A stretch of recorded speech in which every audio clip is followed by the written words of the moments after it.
Welcome, in front of me is a Samsung Galaxy Z Fold 3, and today I will show you how to copy your contacts from the SIM card to the device. So to get started, you will want to open up your contacts application, and from here tap on the three bars, go to manage contacts, import or export. Obviously we're going to be importing, and then select your SIM card, which will then show up all your contacts that are located on that selected SIM card.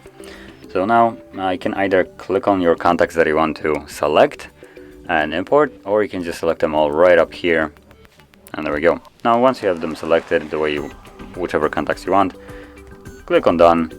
It will ask you where you want to import those contacts to. So you have two options: we have Google account or we have the phone. I will be sticking with the phone itself, and import.